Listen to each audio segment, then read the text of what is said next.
Dear students, मैं हूं Mushtaq Ahmed Shaikh, national Urdu high school Erandol, ज़िला जलगांव।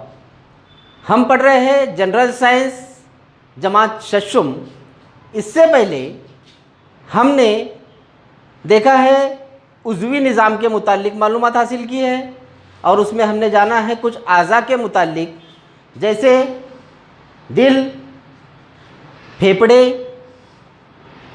आते और दिमाग। इसके मुतालिक हमने मालूमात हासिल की है।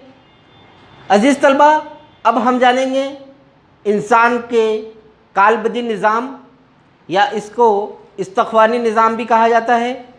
इसके मुतालिक हमारे जिस्म में हड्डियाँ होती है, हड्डियों से हमारे जिस्म को एक शक्ल मिलती है और उससे हमारा एक जिस्म जो है वजूद में आता है।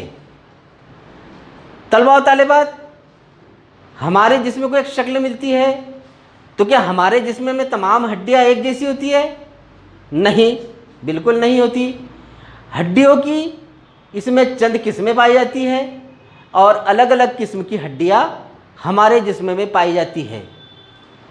हमारा जिस्म खलियात से बना है। हड्डियाँ जो है सख्त होती है और इनमें एक नहीं बल्कि बहुत ज़्यादा हड्डियों से हमारा जिस्म बना होता है। हड्डियाँ दो अहम अज्जा से मिलकर बनती है और ये इनके अंदर खलियात पाए जाते हैं, जबकि कैल्शियम कार्बोनेट, कैल्शियम फास्फेट गैर हयाती है, नमक गैर हयाती है। लेकिन हमारे हड्डियाँ जो होती है वो हयाती होती है और हड्डियों के अंदर 4 किस्में पाई जाती है। हड्डियों की 4 किस्में: चपटी हड्डियाँ, छोटी हड्डियाँ, बेकायदा हड्डियाँ, लंबी हड्डियाँ। इस तरीके से ये 4 किस्में हड्डियों की पाई जाती है। अब चपटी हड्डियाँ किस तरीके की होती है? देखिए इस तस्वीर के अंदर चपटी हड्डियाँ आपको इस तस्वीर में नज़र आ रही है। ये हड्डियाँ अक्सर हमारे दिमाग या खोपड़ी वाले हिस्से में पाई जाती है। ये होती है चपटी हड्डियाँ।